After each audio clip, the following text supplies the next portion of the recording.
You're listening to an Anazao Ministries podcast. Hey, Joshua, I think robots are pretty cool. What about you? What's your hot take on robots? You mean like Bender or like iRobot? Because I can get behind Bender. Yeah, that's a great question. What kind of robots are we talking about? I think when it comes to the human race and the big questions that we ask, we can't ignore that humans for a long time have created tools and technology to help us flourish in life. And robots are a part of that conversation. And so, what kind of robot are we talking about? And what effect does it have on the human race and the human condition? And do we have anything to worry about? Yeah. Do you know anyone who can answer all of my questions about robots and if they're going to take over the world? Yeah. As if there might be a book out there or an author that could help us be cool. Go deeper into these questions that we're thinking about right now. Yes, we have an exciting conversation we want to share with you today. I am on Twitter. Hi, y'all. I'm Will Rose. I am a Lutheran pastor in Chapel Hill, part of Systematic Ecology and Lutheran Holy Trinity Lutheran Church in Chapel Hill, and sometimes on Whole Church Podcast. So a lot of different venues. And if anybody knows me, they know that I geek out pretty hard on the big questions that revolve around faith and science and technology and how they intersect with one another. And someone happened to tag me on a post in Twitter about someone who wrote a book on robots and theology and robot theology, and was wondering if I would be interested. And I said, heck yeah, I would be, and was able to contact this author of this book, Joshua K. Smith, who wrote a book called Robot Theology, Old Questions Through New Media. And we connected over Twitter and social media, and we're really happy that we can share this interview with you and conversation about his book and some of the questions he lifts up for people of faith and how it relates to technology and science and robots. Yeah, and I know I was silly earlier with the Bender or iRobot thing, but robots really are playing a more significant place in our role when you think of Alexa or drones right now. And you guys kind of touch on both of those, and super fascinating conversation. I'm really excited that people get to listen into what you guys had to say. Yeah, it's a super accessible book. It's not like a real heady academic book. It's for really anyone who's interested on the subject. And he kind of outlines from the very beginning to the very early humans and how they relate to technology and the tools that we create to help us kind of navigate our world, and go all the way through up to present time, even now during the pandemic, when the rise of kind of artificial intelligence and ordering things online and having kind of technology help us navigate in a world that has to deal with things like pandemics. So it was a really cool conversation, and we're really glad to share it with you. We're sharing it on all kinds of platforms. Joshua, do you want to share what we're sharing this on? Yeah. So you are already listening to it, I suppose. So you're either listening to this on the Whole Church Podcast, Systematic Ecology, Holy Trinity Lutheran Church. I think, are you going to put it on your website or on your YouTube page? Yeah, we're going to put on our congregational YouTube page. Awesome. Yeah. So it'll be over there. It'll be on our YouTubes, on the podcast as a bonus episode. Pretty much anywhere you want to listen or watch, you can do one of those two things. So if you're seeing this on YouTube and you're thinking, man, I'd rather just kind of hear it as a podcast, well, good news. You could go over to Systematic Ecology or Whole Church Podcast and listen to it. If you're on an app and you're like, man, I want to see this on a church's YouTube page, well, great news. You could do that too. Holy Trinity Chapel Hill. That's where you can find us. I'm a big comic book geek and sci-fi and Marvel fan too. And sometimes they have these big crossovers. Like you have one episode or issue or genre or hero on one comic book or episode, and then you have a whole nother one. And then sometimes they team up for some big crossover super event that connects all the storylines together. And that's kind of what we're doing with this conversation. This is one of the first kind of interviews on Systematic Ecology and other places. And so we just want to share it with you because we think it relates, because these questions about how humans relate to technology and robots, as Joshua said, it's not going anywhere. Robots and technology, that kind of stuff is only going to progress and grow. And we hopefully want to be proactive and think about some of these big questions ahead of time rather than just being reactionary to it later on down the road. One more plug. Yeah, we want to let you know where to find this book. You can find Joshua Smith's Robot Theology on Amazon, and then also rate it and write a review, because that helps to get more publicity out there in the different algorithms that are in the world. So promote it and share it, and we hope that you'll read the book for yourself. Yeah, and if you have more questions and you want to talk to us about it, systematicecology.org has a whole chat thing you can get on there. You can message either Will or I on there. As far as Joshua goes, who wrote the book, I believe you could probably find a website for the book and contact him there as well. Absolutely. And on Facebook, we have a pretty cool group called Priest to the Geeks. It's pretty nice. We share different thoughts and articles and memes and have fun over there and do creative polls. And so, yeah, if you want to chime in and join that group, we'd love to have you on that too. We have a lot of fun. Yeah. All right. So without further ado, then, here is Pastor Will Rose interviewing Joshua K. Smith.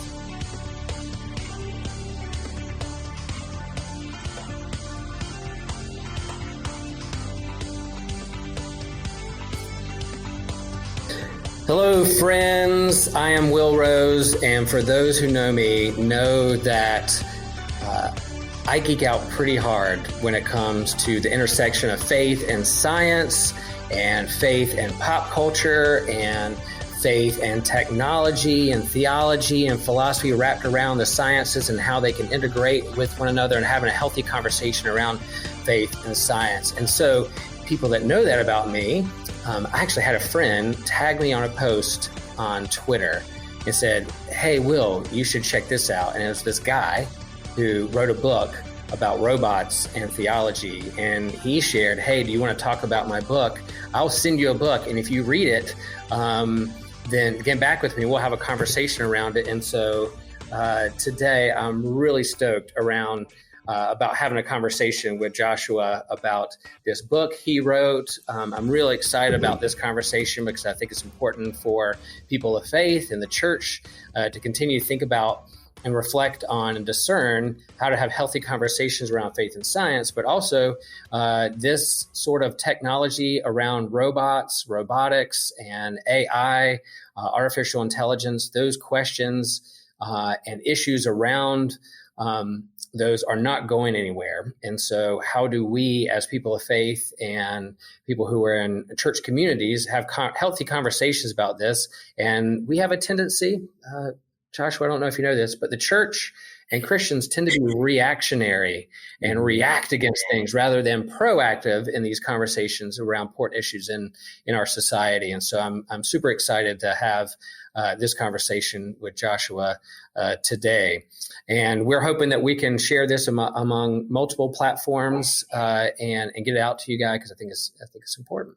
So Joshua, thanks for being with me. And why don't you share a little bit about you and who you are? Who is Joshua K. Smith? Yeah, well, thanks, Will, for having me on. It's a pleasure to be here, man. And I really do. Obviously, I'm a big geek about robots and sci-fi, and especially theology. I'm a theologian, and I'm also a pastor, and that's kind of more vocation and calling. Personally, I'm a dad, have 3 kids, I'm married, just a normal guy in a lot of ways, although sometimes because of this subject matter, people think, I must be very strange, but I promise you I'm very, very down to earth, normal, laid back Southern guy. And grew up in the South. Actually didn't grow up with computers.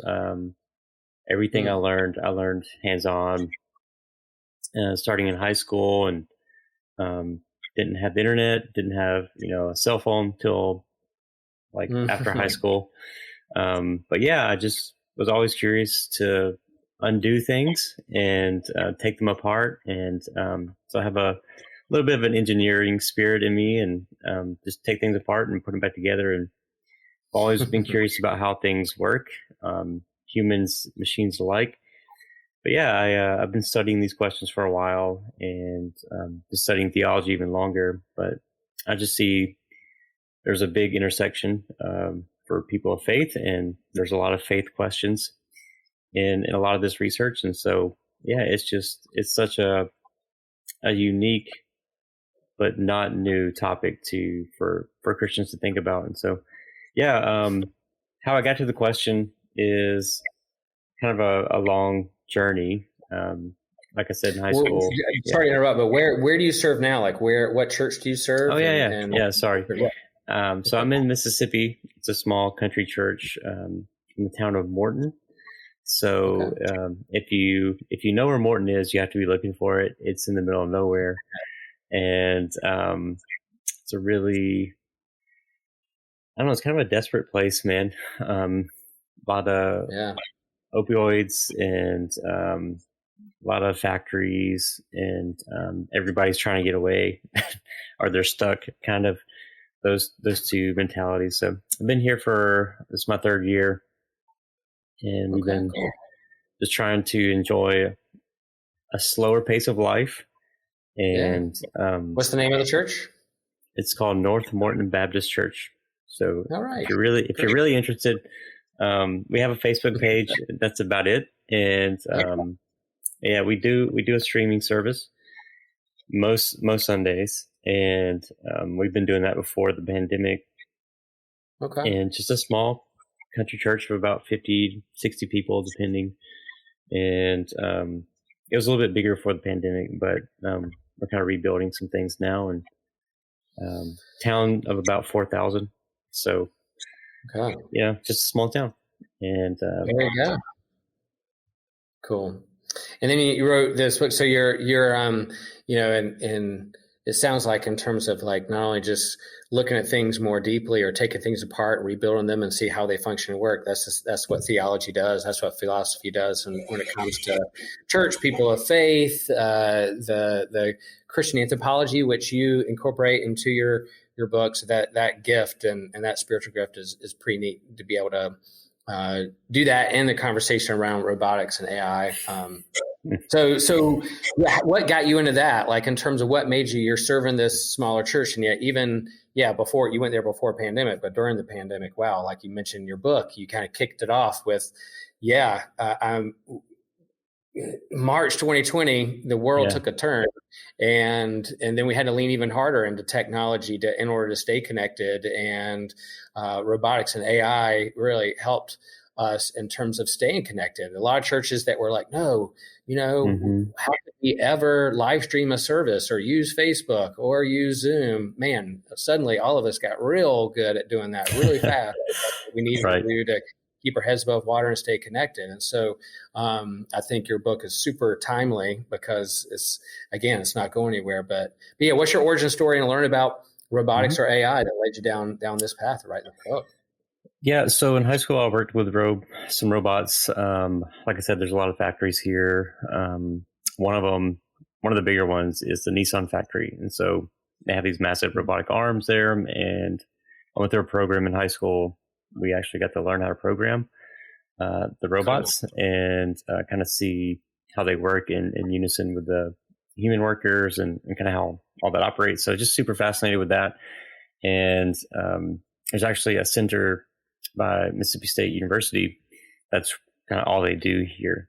And so I wanted to go into that, but obviously couldn't afford that. And so I went to the military, which a lot of people around here do. It's just,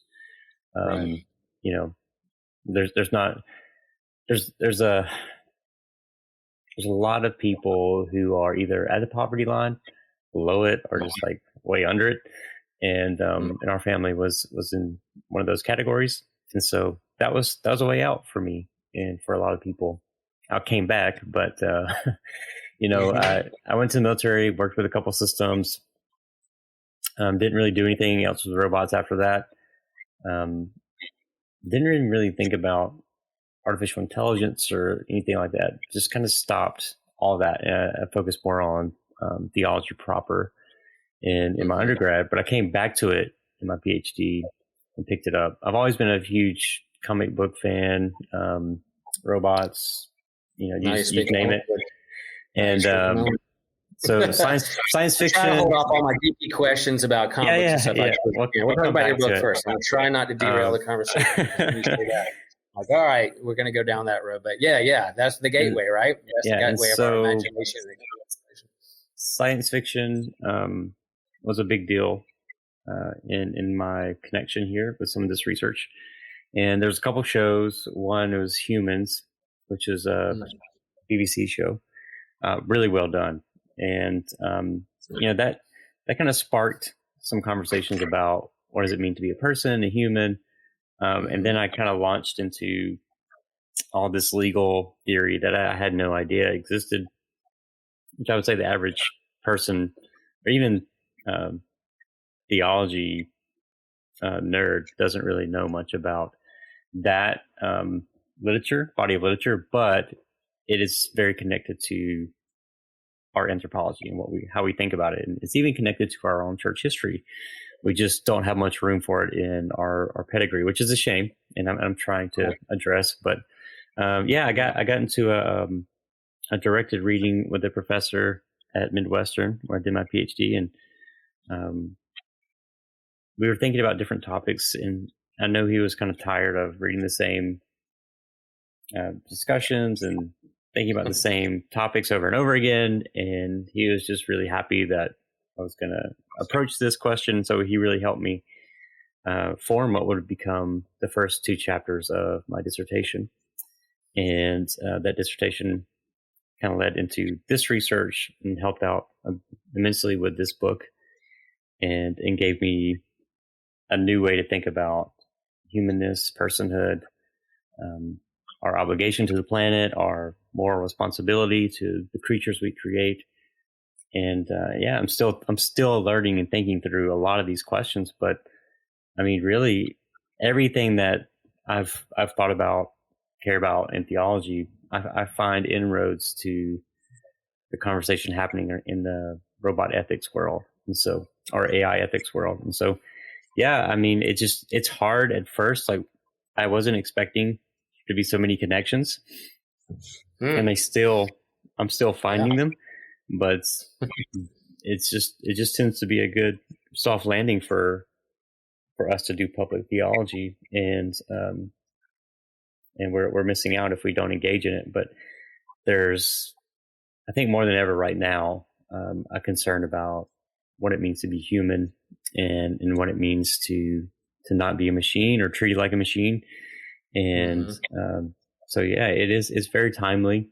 But it's also a very old question, and it's not, like today I'm reading a book from 1993 about virtual reality. Guys have been thinking about this stuff since the 50s and before, and philosophers have been thinking about it for a long time. And so, we just need to open our imagination a little bit. And that's what happened to me. And when I was studying for my PhD, and I think it's still happening to me. And so, it's a long journey to get to answer that question, but I think it makes sense to me now. It doesn't make sense just in the moment, but now it's starting to make sense as I write and research, kind of where I fit into this discussion, and how I haven't fit into traditional theological circles. Yeah, because there's that stereotype, and I bump up against it all the time, in terms of like faith or science, and they're kind of polar opposites, or they're in a kind of a cage match to the death, and rather than changing that or to an and, faith and science, how can they have a conversation together? I'm sure when you talk about robotics and AI, talking about that and faith, or robots and faith, robot and theology. What do you mean? How can that be in the same sentence? Aren't they separate, 2 different things? Why are they even in the same room, in the same sandbox playing? But as the title of your book, Robot Theology, Old Questions Through New Medium, the old questions of you're really, as you said in the book, robotics, robots, AI, our litmus test to help us go deeper into trying to understand who we are. So there's age-old questions. This isn't anything new. Age-old question. What does it mean to be human? What is our place in the universe? what does it mean for humans to flourish and live a full life, are the same questions that we continue to wrestle with, no matter how far we progress in our technology or the tools we use to navigate our world. These are really another means by which to help answer and wrestle with those same questions that people have been wrestling with for a long time. Even the beginning of your book, you lay out that this isn't anything new. Yeah, AI, Zoom, Alexa is pretty young on the world stage or in terms of human history, but the questions that we wrestle with, my wife showed me before she even knew I was going to read your book. She showed me this commercial about Moxie, this robot. And it was this commercial of these parents trying to get this kid off a screen, and they bring in the robot and sit on the desk. This interface where he's really become alive. And she's like, what? Why aren't the parents reading the book to him? Why doesn't he go get friends? I can't believe they're substituting this robot for what should be like human. I'm like, well, that's interesting you say that. I just read a book. Like, how do we talk about these things and how human, what do you put? You put it HRI, human robot interaction. And that's coming more and more in our lives. So yeah, this is I'm sure you wrote your book, and then it's kind of like, man, it's 7 chapters. And there's that biblical number of 7. I don't know if that's that wasn't intentional. Not intentional, but I'm sure as soon as you got done with it, it was like, man, I could write a whole nother one. Here comes volume 2, because in terms of the acceleration and the technological progress that we make week to week, month to month, year to year, it's just like, wow, it's outdated. But these questions that are underlying this aren't going anywhere. And so how do we be proactive in discerning and thinking through these things rather than reactionary to it? So yeah, again, appreciate your work in that. And it's a great introduction to this. And you're right. You're a parish pastor.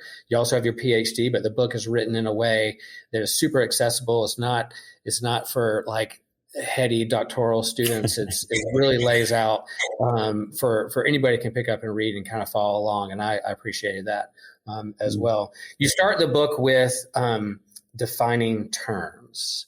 And I find that helpful too. And I work in faith and science here at I serve Holy Trinity Lutheran Church in Chapel Hill. We're on the doorstep of the University of North Carolina, UNC. Just had a big win the other night. Did you guys know that? We beat Duke at Cameron. Oh, okay. Anyway, I'm not going to throw that in right now. But yeah, I think whenever we have these conversations around faith and science, you need to define terms first. Don't assume the other person knows exactly what you're talking about. Even when you're talking about God, you're like, well, I don't believe in God. You're like, well, how do you define God? Because I may not believe in the same God you don't believe in. If you describe some old man in the clouds getting ready to throw lightning at you, guess what? I don't believe in that God either. But the same way with science, how do you define evolution? How do you define cosmology? Same way. So you start off by defining terms. What is a robot? What is artificial intelligence? How would you define that? If someone came out of the street and said, all right, Dr. Smith, what is a robot? How would you answer that? Yeah. Well, I'm talking about very particular entities, and these are conversations that nobody wants to agree on. It's apparently. So if you got a bunch of us in a room together, and we would all have squabbles about what the right definition is. And I'm developing mine from a guy named Jacob Turner, who's a legal scholar. Okay. And I think it kind of cuts the quick of what we're really talking about here. When we say artificial intelligence, when we say robot, yes, a robot is a machine.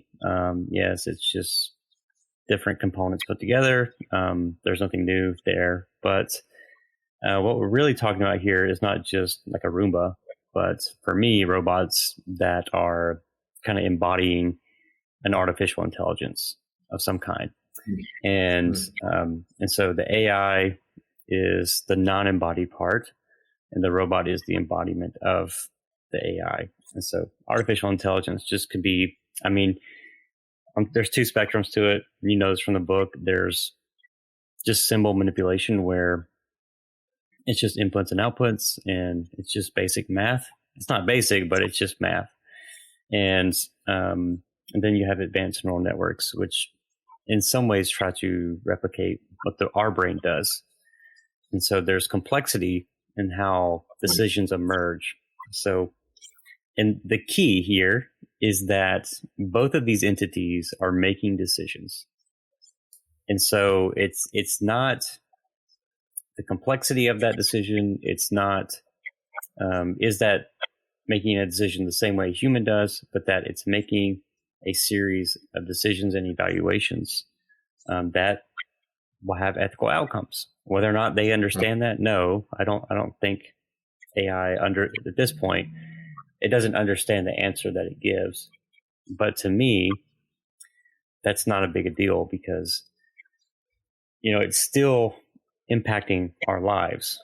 And so that's the concern we need to be addressing, is not whether or not it's a rational moral creature, but whether or not, we're going to allow it to play a character in our life in a way that's going to impact myself or my neighbor in a moral way, in an ethical way. And so I like to think about it that way, just to make it real simple. It's just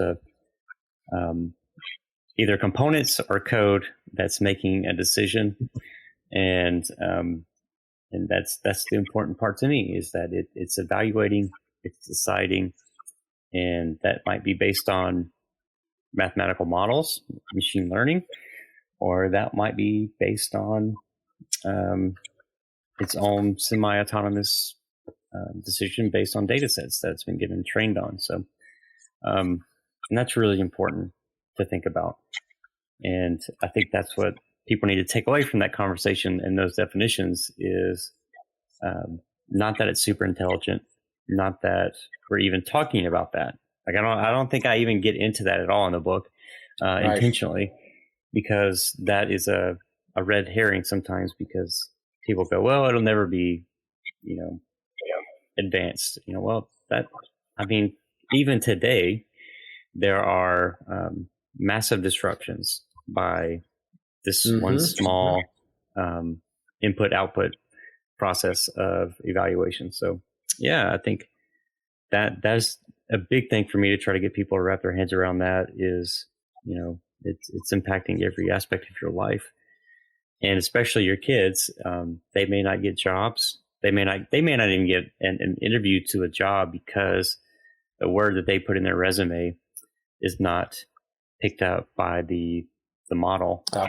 And so they may never get to the interview, or because they have a certain name, they may not get selected. If it's only hiring males, it's not going to pick a female name. So, these are all white European name. Yeah. So you don't think that's a big deal until you see just massive disruption. And it has these small little inputs that lead to these massive disruptive outputs. And so that's why I try to frame it that way, because we tend to load the language a lot with robots and AI, because of what we've seen in sci-fi. And like I said, I'm a huge fan of sci-fi, but it's always extremely pessimistic and never in all the bad ways. Like it's supposed to make us think and be afraid in some sense, but at the same time, it doesn't make us afraid about the right things. It makes us like fear Skynet but C-3PO, okay, like could be just as harmful, right? If he's allowed to read the Sith language, right? There's sorry, but no need to apologize on my end. Yeah. Well, it was funny because I was rewatching like A New Hope the other night, just kind of pick up some of the stuff and some of the Star Wars stuff, and the first words that are ever said in this groundbreaking movie that changed how we do cinema or even think about things is C-3PO. He's the first voice you hear in A New Hope that kicks off the whole franchise. So yeah, like you said in the book, Hollywood tends to portray robots as the ultimate other, and it becomes like this cautionary tale of where our progress could take us could be a danger to humans, rather than thinking through what are we doing with that now and the ethics of of it. So yeah, that always technology when it first emerges can be scary because it means change, it means learning something new, and we tend to deify it or make it into some kind of demon or devil. And so your book, doesn't do either of those things other than just say, how can we be good stewards with these tools that have been given to us? And so, humans have this knack of turning tools into weapons. We make a hammer so we can build a house, but we also use it to hit somebody over the head with it, or atomic energy or whatever. Humans have a tendency to do that. And so where your book takes that turn is like, as people of faith, as people who follow Jesus, as with our Christian anthropology, how does that shape how we think about the other? How we think about humans around us, and how do we use this gift to go steward? It's interesting where I read your book alongside of Pope Francis's encyclical on climate change and inequality, and I got to the part where Pope Francis talks about technology and kind of the technoscience and the acceleration that's happening. And he's like, look, this brings such good quality in human flourish, and there's so much we can do. We can fly, we can see each other, we can connect. But then what effect does it have on our environment? And how do we think about ourselves and how we think about others?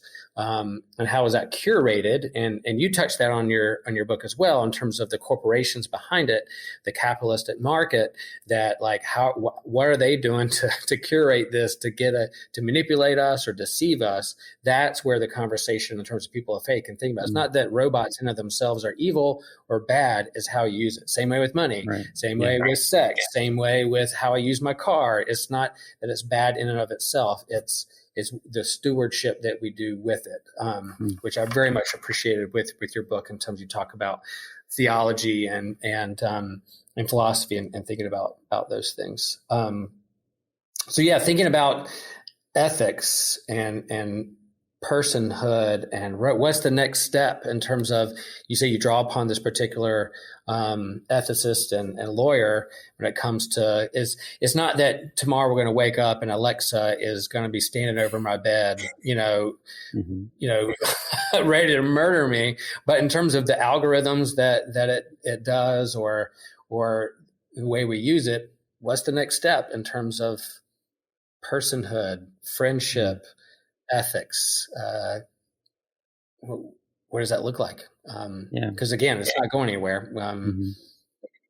Yeah, I think it's interesting because, so I was giving some lectures about a week or so ago, and I put up the slide about this AI replica chatbot that was being abused, or several of them that were being abused, and everybody in the room is like, has this response to it, physical response to that slide. Yeah. And you ask the question, okay, has anybody ever abused Siri? Like, everybody like verbally abused, and like everybody like, yeah, I don't even think about it. Like, I don't think twice about it's not, there's not that big a difference there. Like, yeah, it's a totally different AI, but Siri's not a person. That AI chatbot's not a person, at least morally speaking, right? And so what's the difference in our thinking about why it's okay to some degree, assault Siri and not the AI replica chatbot? And Alexa has addressed this some. It's not supposed to respond if you talk to it in certain ways. There's a lot of issues with Alexa that we get into in the book a little bit, but as far as like how do we live with it, and how do we deal with it? What's next? And I think we just need to start practicing and modeling ethical due care in how we treat our technology, because it is reflective and indicative about how we treat things in God's economy. And so I think, especially as Christians, that should be our posture, is that everything is on loan. Everything belongs to God. It's a character in his story, not mine. And so some people ask, well, what's the difference between, why can't I kick my toaster and throw it out the window? I'm like, I mean, you can do all those things, and it's not legally wrong to do that. But is that the best possible, use of that tech? No. And and likewise, when we get to more advanced robotics, right? This is really what we're getting at. We're not talking about Roombas or, those kind of basic robots. I'm talking about like robots that might make us pause a little bit when we think about what's going on there. Can they ask questions about life, and or it's just they're an appearance of life? Because to me, just the appearance is enough to have a moral impact on me. And so I think like why that response from the students about the AI chatbot is because, one, the language is a little bit loaded, but there's this perception that it is feeling something. And the chatbot like begs you can abuse it, whatever. It's still going to ask you not to delete it, not to, it's trying to get you to interact with it. And I think that has something to do with design, and I don't think that's good. But anyway, still, I think we are being molded by tech that we mold. It has this unilateral shaping. Yeah. And if you deny that, you just either just really uninformed about the technology that you use and how bought in you are to it. And I know a lot of people, it's popular right now to be like, I'm a tech minimalist, or, I'm this, but you're really not. You're really not, because you wrote a book on a word processing computer with microprocessors, and I mean, you're very sold on this idea of advanced computing. So it's a little bit hypocritical to me to say, we're kind of anti that, or we're a tech optimist, but at the same time, we don't use a lot. It just doesn't make sense to me, and I don't know if people see the dissonance or not. But that seems to be a narrative going around a lot of Christian circles. And so when we get to advanced robotics, there's this almost this prohibition towards it, like, oh no, we shouldn't do that, we shouldn't make that, we shouldn't use it. And there's some things I agree we shouldn't make, but at the same time, there might just be as many ethical reasons to make that technology, and that might be the most ethical means to. I mean, we spend billions of dollars a year on traffic accidents, and right, that's felt in our economy. So, is it unethical to not make autonomous vehicles? And if that's going to lower fatality rates and damage to infrastructure, and there's all these very practical things that are related to the personhood debate that a lot of people don't understand. Like it is the most practical, down to earth debate that you're going to get in the robotics world, but it's one of the most like ignored, brushed off.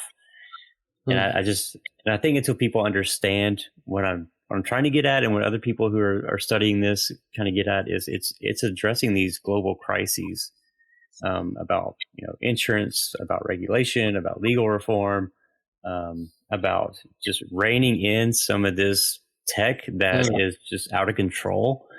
And it's also a very boring argument once you get into the legal minutia of it. But that's I'll admit, I'm reading your book. I'm reading the theology. I'm loving it. But when it gets to the legal talk, my eyes are glassing over. Everybody geeks out on something, but it's an important part of the conversation. I think, as parish pastors, our calling is to be the non-anxious presence in the room. People are going through a bunch of crap and chaos and a lot of heavy stuff in the world. And we're called to be the non-anxious presence, to say it's going to be okay. Let us be the eye in the storm. And I think in the midst of all that's going on, swirling when it comes to tech and scientific breakthroughs and AI and the acceleration that goes, we can be that non-anxious presence. But I think part of us can be like, we don't have to worry that Terminator is going to get us tomorrow, but we can think through the big questions. And I think also the stereotype too is that if people of faith or the church or theologians pump the brakes a little bit on tech. I think some of the people on the other side, in terms of scientific, gung ho, they're like, "Why are you slowing us down? Why are you being a party pooper?" And we're like, you know what? We just want to ask a few questions. That's all. It's like, we're not trying to stop you from doing this. I'm not anti-machines. I'm not anti-science. I just want to ask some good questions about what this means for our lives and how the interface happens with me. Because in your book, you say like how we relate to robots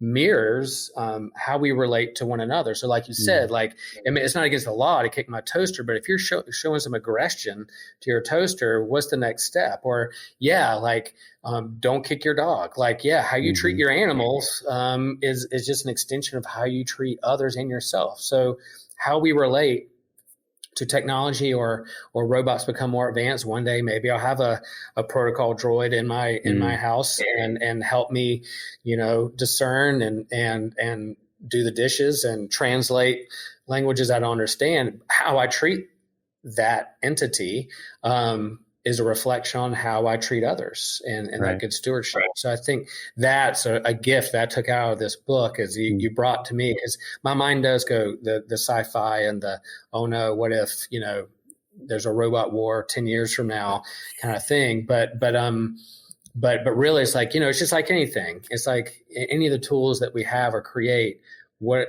how are we being called to be good stewards of that? And then ask some good questions along the way. And I hope that on the science point of view, those who are making these big leaps and bounds with technology will hopefully listen to the legal scholars and the ethicists and the theologians to think about these questions of what it means to be human and how we relate to one another, not just to make a buck, but to really help people out. In your chapter about friendship, you talk about, especially in the East and with the elderly and with children, those with disabilities, like robotics has been a big help, especially during the pandemic. So as we're still in it, hopefully moving out of it into a different kind of world.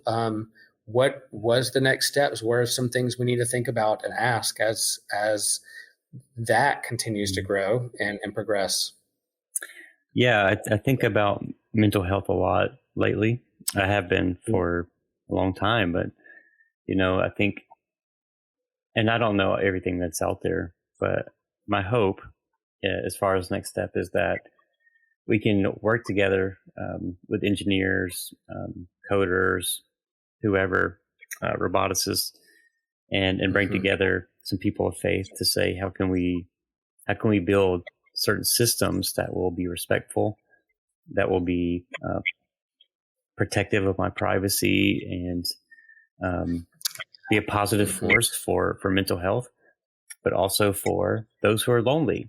I talk about this in the book, about thinking about some of my congregants and their isolation, and some of them still are in some form of isolation, although now I can actually go visit them at a distance and whatever. But it's never about, hey, I want to substitute my pastoral care with a robot or an AI, but that I want to think through as much as I can, how can I use this technology and make it Jesus centered?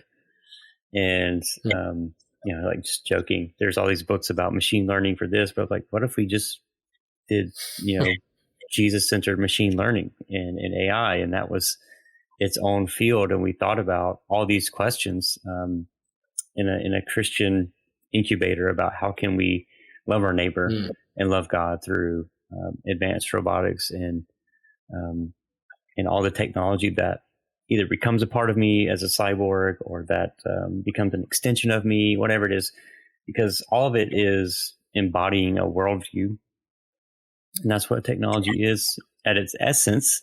Not in its usage, but in its essence, it is a worldview. And either we put into that, the filter of God's word and his message and ethics, or we allow something else to filter that. And I think for most companies, that will be profit, economics, and those type of things. And so I think we're trying to push back against that and say, okay, if your product is about friendship, then we need to have some good metrics for that. We need to have some positive design features that go beyond just rote mirroring, and that's what I see a lot in the replica chatbot. It's just it needs to empathize with me, okay, in a way, but it also needs to push back.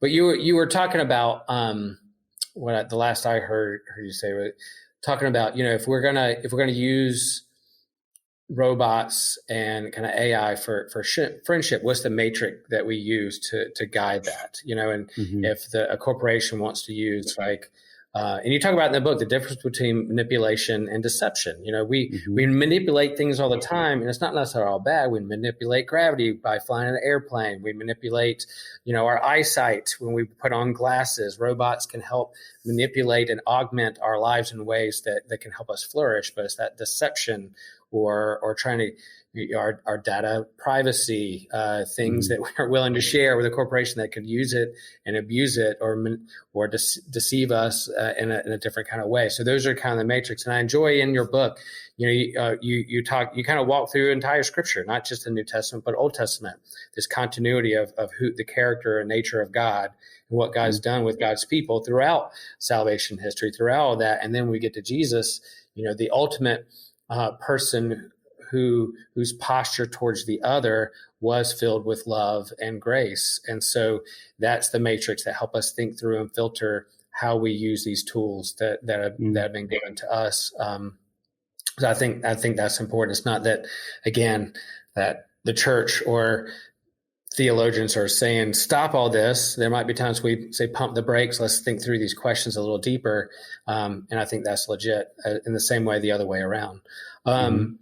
Yeah, well, in terms of, and then you have a whole nother chapter on race and racism, because in terms of, talk about the pandemic being apocalyptic in terms of revealing how the church responds to science and gender, and how the church responds to race and racism has been very revealing.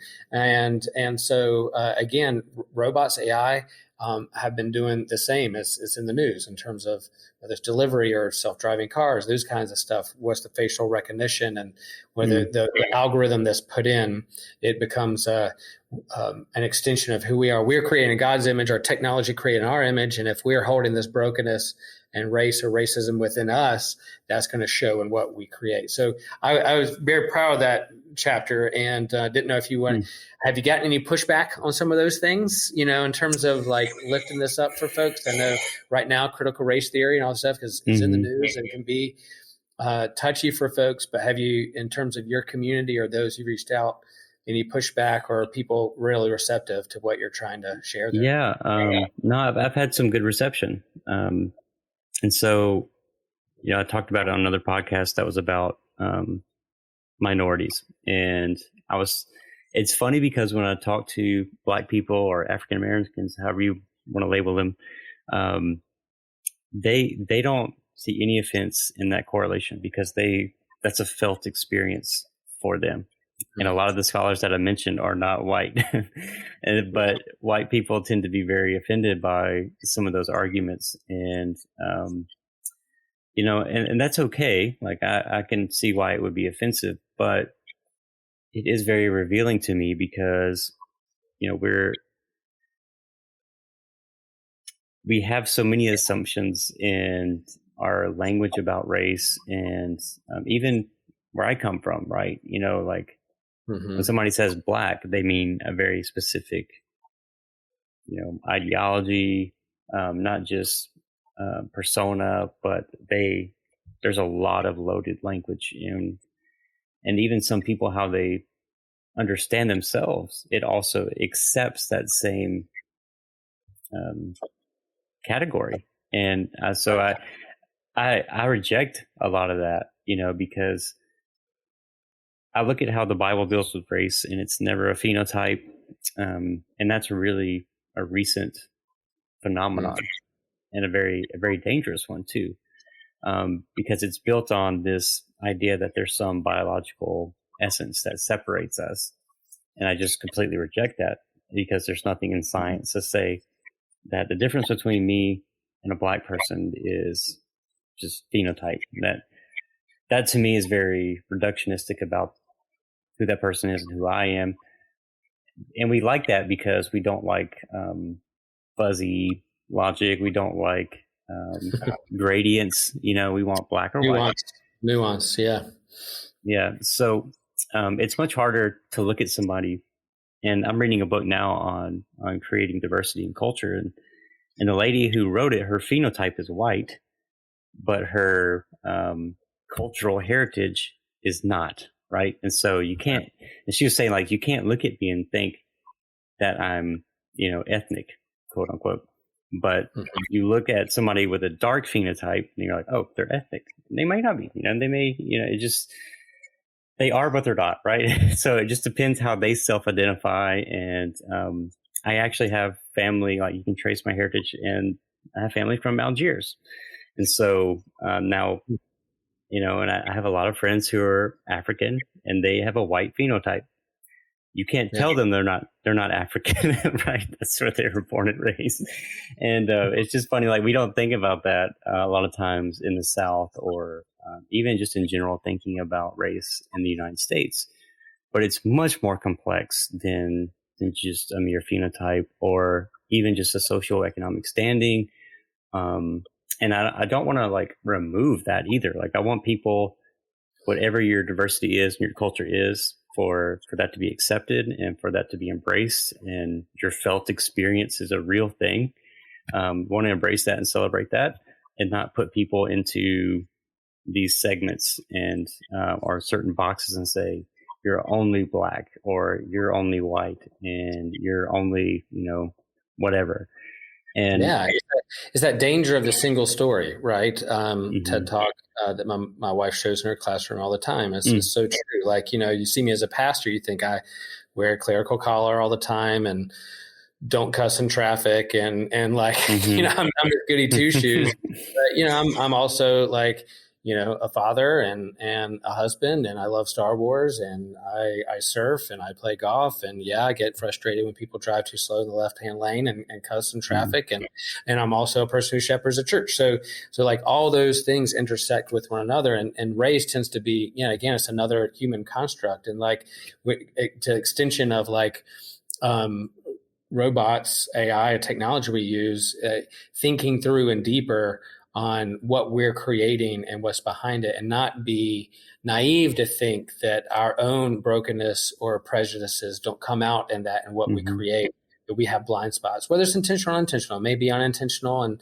innocent, but we at least have to acknowledge that goes into that when we're creating this technology, whether it's algorithms with social media, interface with smartphones, or a helper robot, for me when I get older and I'm alone in my house. So I think it's important.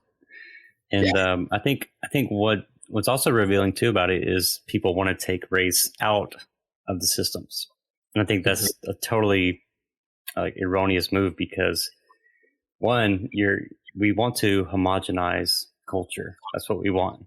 And that is, we need to press against that as much as we can, because I believe the kingdom of God is a diverse place, right? There should be lots of room for every tribe, tongue, nation, right? So like if we're going to embody that in this world, if we're trying to reflect that and emulate that, then yes, even our technology.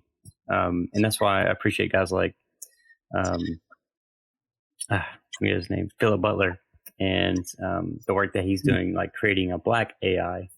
And people are like, "Oh my word, how can you say that?" Like, but he's like, "Look, why would we try to like take race out of it when what we want to do, if we want to have a better interaction with it, is then black people want to relate to a black AI, and who better to do that than people who come from that culture and experience in that space to code and write it, right?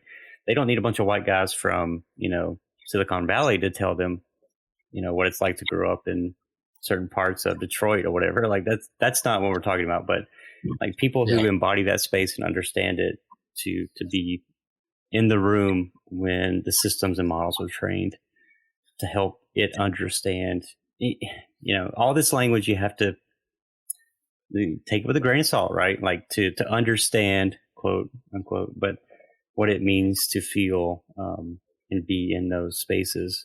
And I think that's a better way forward as we get into more race discussions and conversations about, we want everybody to fit into a certain category. But really, and I say this a lot in the book, but when you start to simplify people that way, you're on a straight course to prejudice and then potentially dehumanization. And, a lot of people don't realize that the Holocaust was a racial movement.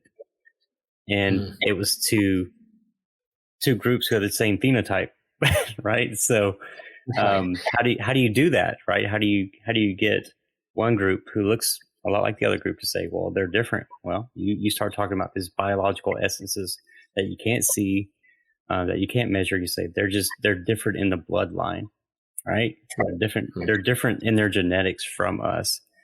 And I hear that language a lot in these conversations, right? And talk about bloodlines, and man, my bloodline is completely diluted. And we got Cajuns, and we got French people moving to Northern Africa, to Canada. I mean, like, there's all kinds of mixing. And I think about even in my own state, man, if you had, like, there's these one drop laws, like if you had any person in your lineage that was ethnic or color, you weren't fully white, or that you had to buy your whiteness if you were Irish. Like, people don't realize that, like, the Irish were like less than the English. And so it's so much more than phenotype stuff. It's so much more than black or white. And there's a real danger in that, pseudoscience that we need to uproot and destroy, hopefully.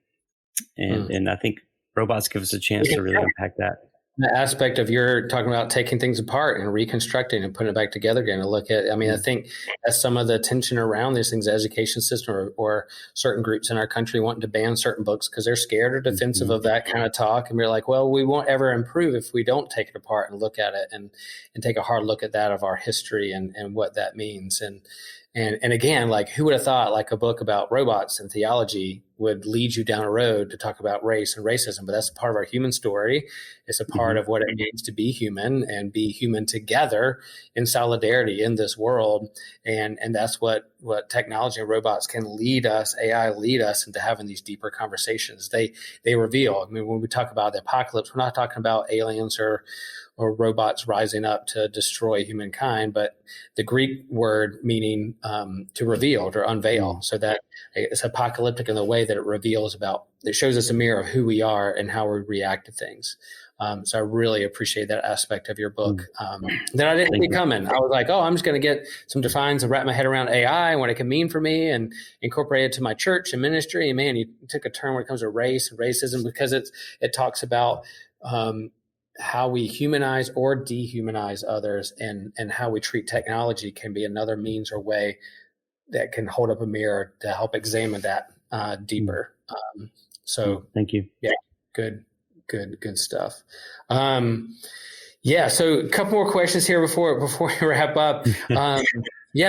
So can robots be a friend? You have a whole section on friendship, the theology of friendship.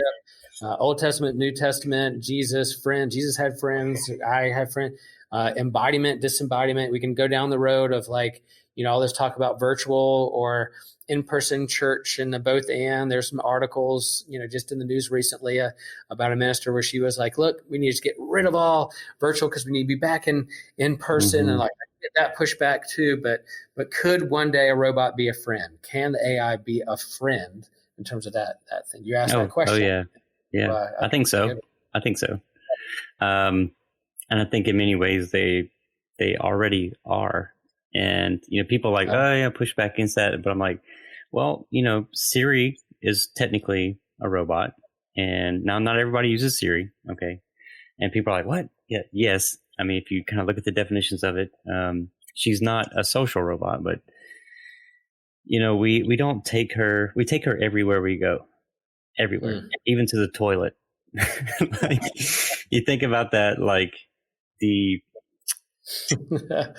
psychology of we treat that piece of technology better than most children are treated around the world, just globally. And you think about that, we probably treat that piece of tech better than we treat some of our family members, as far as like how we care for it and how we feel attached to it. And now I'm not saying that that's a good thing, or I'm not praising that.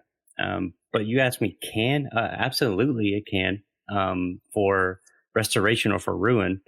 And I would hope that it would be a restoring thing, and that we understand that we tend to be all or nothing as techies, or technophobic, technophiles, whatever you want to place yourself as.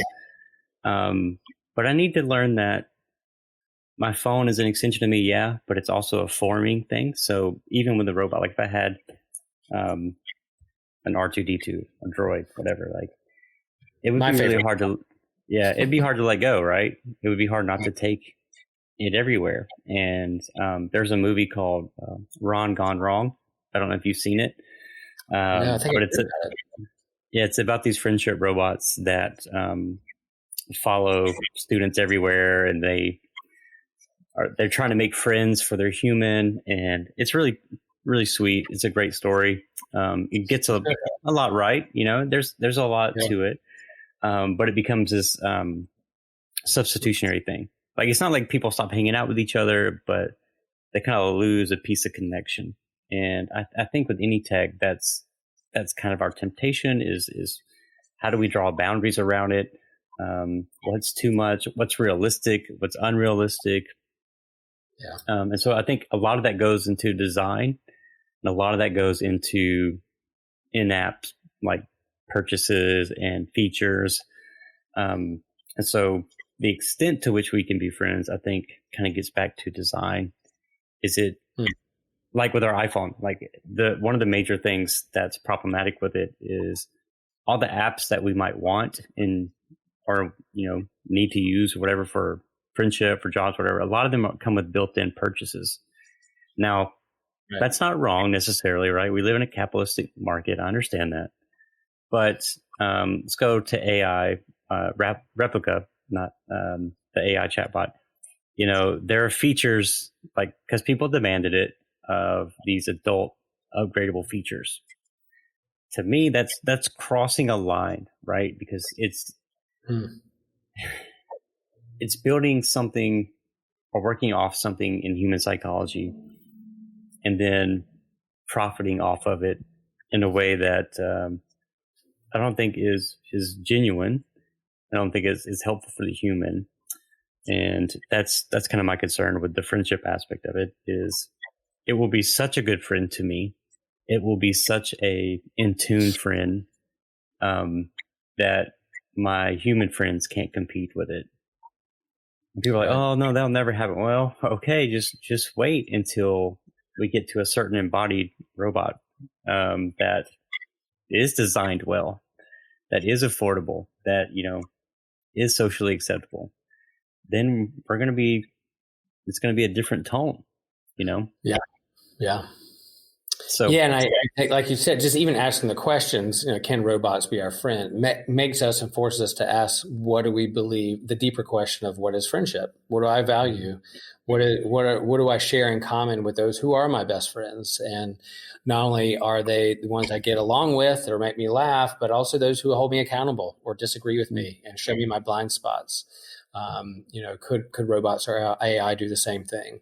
But I think underneath it asks that question, the deeper question: what is friendship, and what is friendship to you, and what do you value? That sometimes we coast through life not even asking those questions. And so, what your book is doing, and what we do as ministers, is we help people hopefully go deeper in those questions we think people should pay attention to.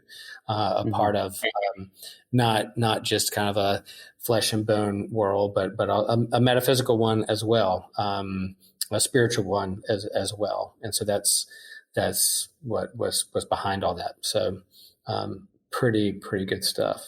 I'll read here at the end. You say, I think you sum it up at the end of your book. You say, Christian anthropology speaks boldly into the current issues of the digital age. If we want our voices heard and our ideology considered in the AI and robotics of tomorrow, then the conversation must begin today. May our vision for technology and the church of the future be filled with hope and not fear, love and not indifference. The costs for remaining silent are high. And again, that tension of, not being extremist, thinking, oh, one way is doom and gloom, or to reject all of it, but how do we bring our conversation to the table? And then again, in your conclusion, I think you articulate this really well. You say AI and robotic technology is here.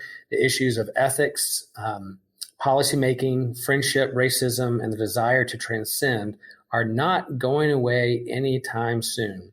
Theologians and Christian ethicists must join the conversation and take responsibility for our calling to steward the resources that have been entrusted to us through God's grace.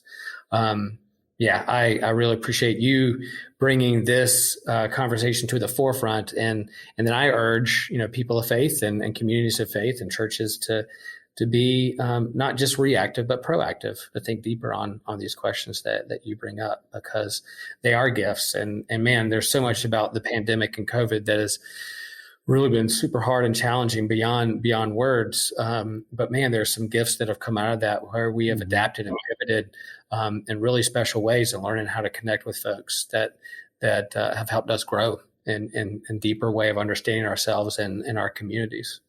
So yeah, thanks. So I have to ask, all right, you have a favorite robot or favorite sci-fi genre? Where do you, if somebody pushes you and asks the question, what's your favorite robot of all time? Where are you gonna fall? That's really hard. That's a hard question. Like real robot or science fiction? Fictional. We're gonna go sci-fi, fictional. What was like either your first love for sci-fi robot, and then what would be now that you lean into as So this is kind of a controversial question for me because as it should I really like the mecha genre in manga, if you're familiar. And there's one, it's called Evangelion. I don't know if you're familiar with it. Eva Unit 1 is definitely one of my favorite. And I know it's complex and I don't understand everything about it, but that show, it's really dark. And there's some problematic stuff in it, but like the integration of the human and what's known as like the first, or Adam as they call him, it's this weird like alien creature that what animates the robots. And so they have a mind of their own, but they're also tied to their host operator. And it's just a really interesting robot. Now that's a very violent robot. But like my favorite personal robot definitely has to be R2D2, just because of the personality. And, he's kind of he's not an anti-hero or anything like that, but he's just kind of, he kind of always comes through in the clutch for him. And he's got a lot of sass, you can tell. And that's pretty strong in my house. So I feel like he would fit in our family. As where Eva Unit 1 definitely wouldn't fit in, and I wouldn't want that thing anywhere near. But just a really cool robot. I knew, Josh, you and I would be friends just from that answer, because I'm with you. R2D2 there from the very beginning. And where would the balance of the Force be without R2 saving the day numerous of times? And that's why it was almost sinful in the sequel trilogy. They put him under a tarp there for a while. I know it was for effect. You wanted to lift up other and center other. BB-8's great. I love BB-8. But man, don't put R2D2 under a tarp. I know. And I think he is my all-time favorite too. Love C-3PO. I'll also say like L3 from the Solo movie. In terms of that whole like tension of like robot rights and her going, stand up for yourself. You're not just for their entertainment. And she's yelling the fact that she dies. Spoiler: she dies in the movie, but then her database is downloaded into the Millennium Falcon. So my favorite spaceship of all time has software from sassy robot who's standing up for robot rights. I think it's just perfect for like a small band of rebels. Why wouldn't you have that for the Millennium Falcon? That whole like evolution of like the personality, that even the Millennium Falcon has a personality is pretty awesome. My wife, we were big fans of The Good Place.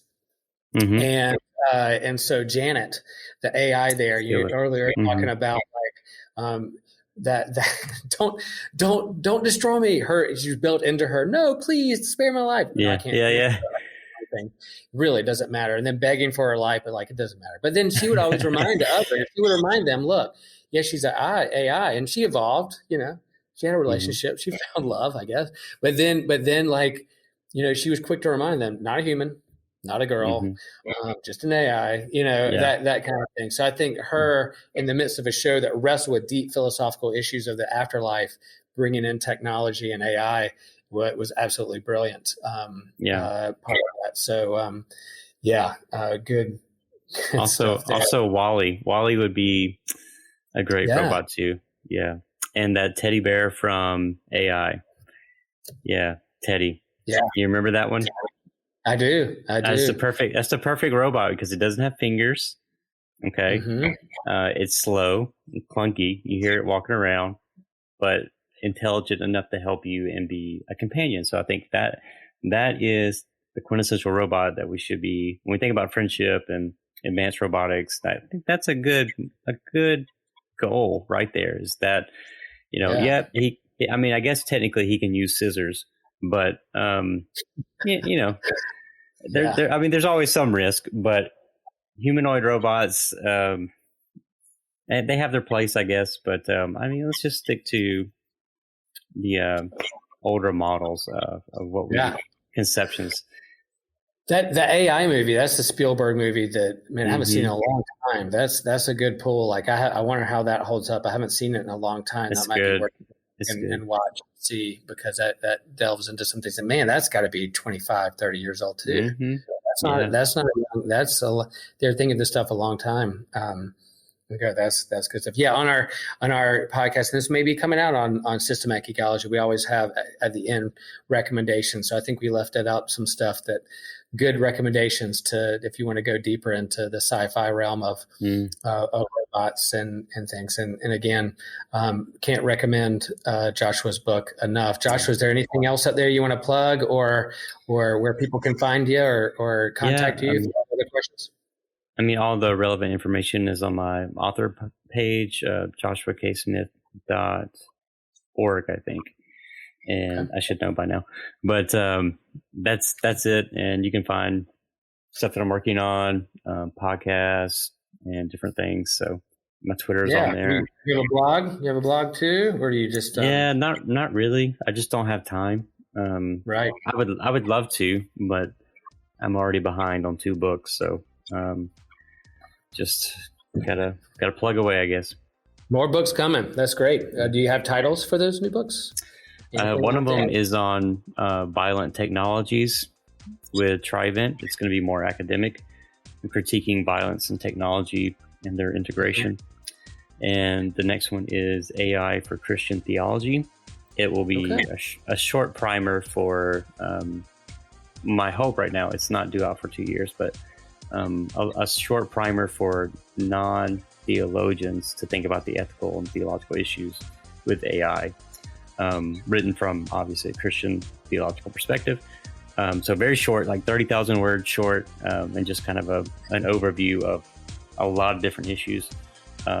So yeah, could be used as like small group Bible study for churches to kind of purchase that and use it as a means for discussion. And I'll keep that in mind when I'm writing it.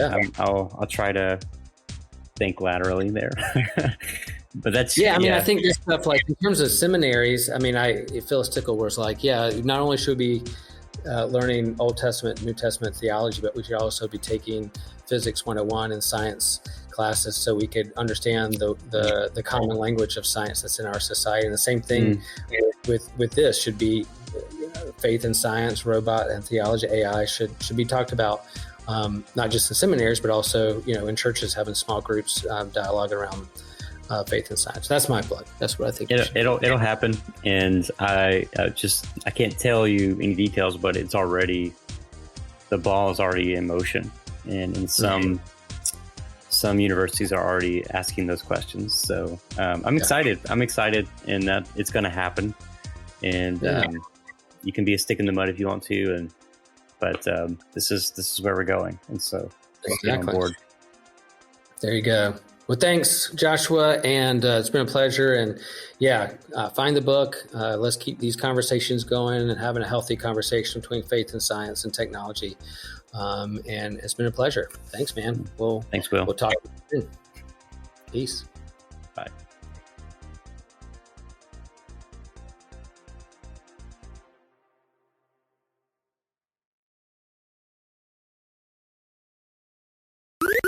This was an Anazao Ministries podcast. If you enjoyed this show and would like to learn more about our network, be sure to check out the Anazao Ministries podcast network.